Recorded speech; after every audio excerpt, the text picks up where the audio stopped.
Hey, what's up guys? CG with Politics Mob. It's time for another Mob Monday. Let's go. Ask what you can do for your country. And always will be the United States of America. We're going to build the wall. Tear down this wall.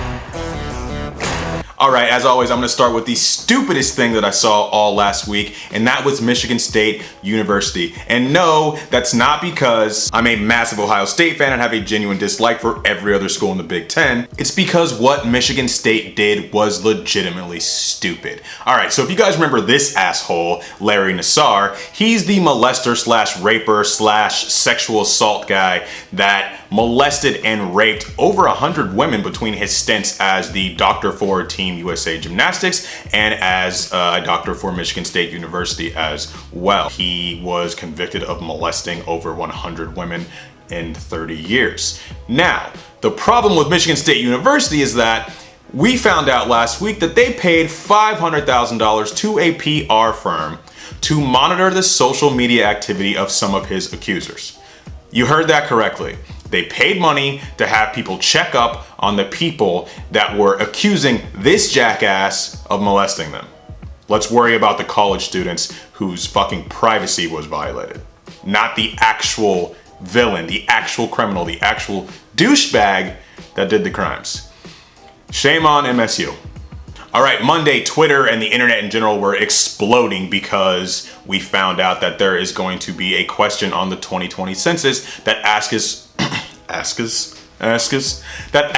whether or not you are a citizen. Now, obviously, there's some outrage over this. People on the left are screaming that this is just going to invite discrimination. It's going to negatively impact blue states that have a lot more immigrants traditionally. And people on the right are saying, what's the problem? You should be able to answer whether or not you are a citizen of this country. In defense of this new proposal, Sarah Huckabee Sanders said this. Look, this is a question that's been included in every census since 1965, with the exception of 2010 when it was removed. We've contained this question that's provided data that's necessary for the Department of Justice to protect voters and specifically to help us better comply with the Voting Rights Act.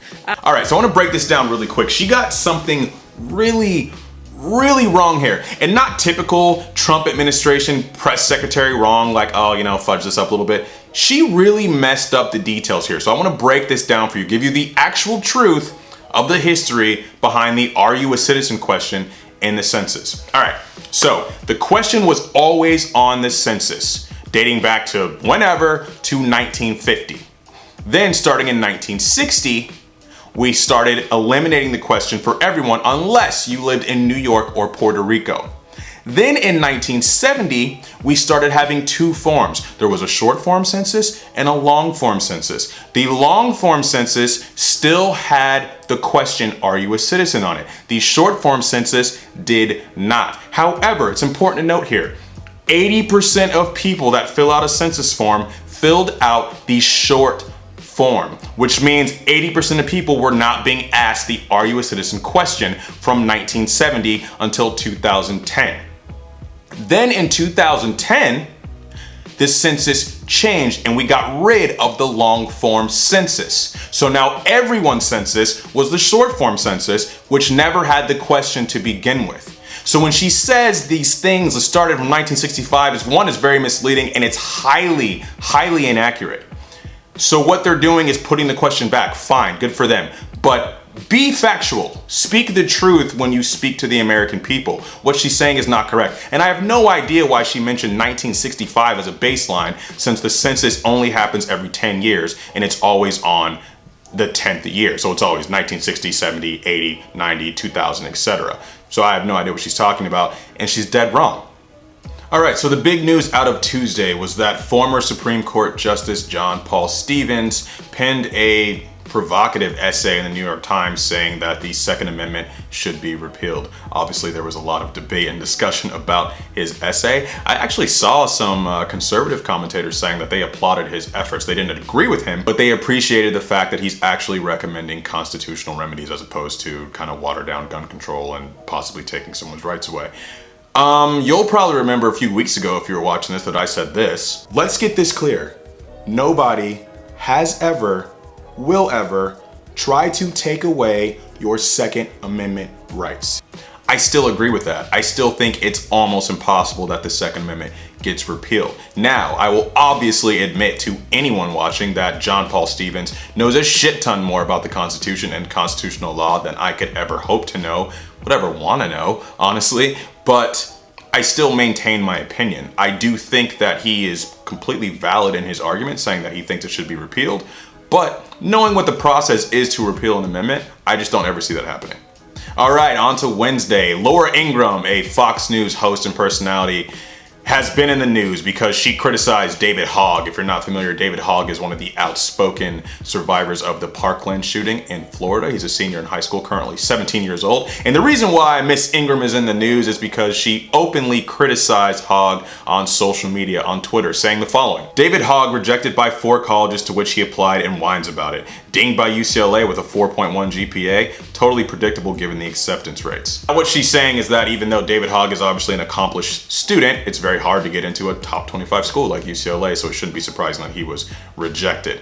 I don't take issue with that. What I do take issue with, which a lot of people took issue with, was her going after a 17-year-old. I don't care that the 17-year-old is outspoken. I don't care that he's been on the news or been at the rallies and, speaking his mind at the podium.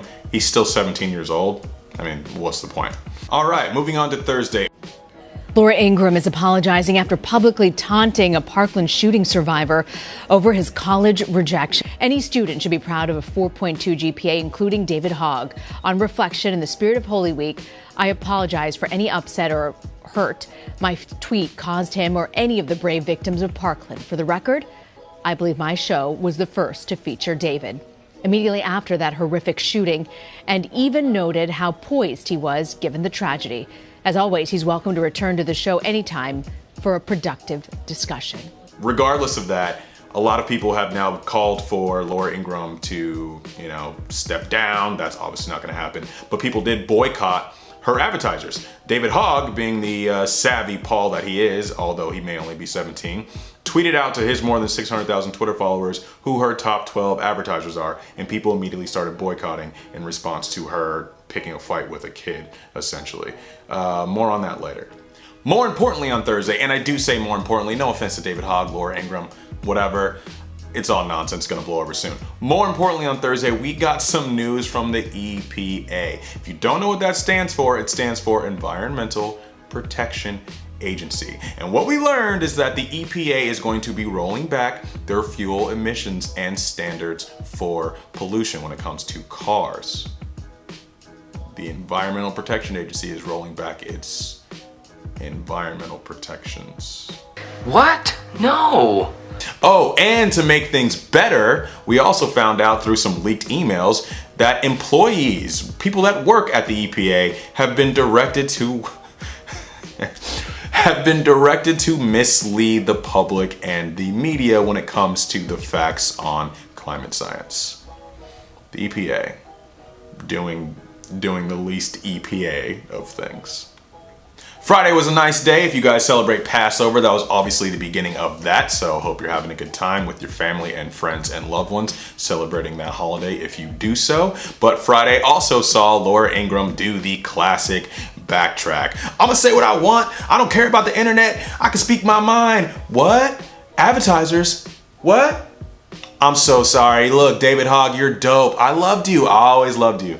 Except for that didn't work. Laura Ingraham decided to take a vacation from her job. I'll be off next week for Easter break with my kids. The Fox News anchor announced last night she's taking a vacation just a day after apologizing for her online battle with Parkland shooting survivor David Hogg. I don't think this has anything to do with the fact that on Wednesday she called out a 17-year-old, on Thursday she apologized for doing so, and then on Thursday and Friday a lot of people that support her channel and more importantly her network through advertising dollars decided to pull their advertisements. So then by Friday we got the, you know what, it's Easter, I'm gonna take some time with my family. I call BS on it, but it's also pretty typical. I'm not too worried about it. Moving in to the weekend. Speaking of Easter, it was Easter on Sunday. It was also April Fool's Day. I think the spring equinox was a couple weeks ago, if you're more into that kind of stuff. Good for you. And of course, there was some Russia news, because we literally cannot go a week without some Russia news. Now, this is not Russia news directly, it's more about James Comey. So you should be familiar with James Comey at this point. He is the former director of the FBI that was fired by Donald Trump for leading the investigation into Russia, which is now being led by Special Counsel Robert Mueller. James Comey's coming out with a book. We found that out on Sunday, and the book's concept, the book's core themes are about ethical leadership. Ethical leadership. This seems super opportunistic to me. Now, I don't have a problem with James Comey per se. I don't know the man. I don't know much about him, to be honest. I really didn't until all the news broke last year with all the Russia stuff. But this seems like a money grab to me. I'm not saying there's not going to be some worthwhile tidbits in the book, but come on, you get fired by Donald Trump, and then a little bit less than a year later, you come out with a book on ethical leadership. I will be pretty damn surprised there's not a lot in this book about his experience with the Trump administration, but that remains to be seen. I probably won't read it. I'll probably just read the excerpts and, have the media talking heads tell me what was in the book. But anyway, that was on the weekend. So moving on to the last part of Politics Mob, which is the coolest thing that I saw all week. And that was Linda Brown. Unfortunately, Linda Brown passed away at the age of 75. Now, that is obviously not the coolest thing I saw all week, but Linda Brown, just her as a person, I want to celebrate Linda Brown. That is the coolest thing that happened all last week, was the celebration of this American patriot and hero. Now, if you're not familiar with Linda Brown, she's the Brown behind Brown versus the Board of Education. That is the legislation that led to the desegregation of schools in America. It was no longer legal to have a blacks only school, whites only school, or the separate but equal. This was a huge deal. And for someone like me that grew up in white neighborhoods, has plenty of white friends that I met primarily during high school, college, and grad school, I'm very thankful that this country is no longer segregated. And I think that all of us are better off with these kind of things being in place. And I know we kind of take those things for granted at this point, and we shouldn't, because it wasn't always that way. So, Linda Brown, I love you. Thank you so much for everything that you did. You will be missed. And that's all I got.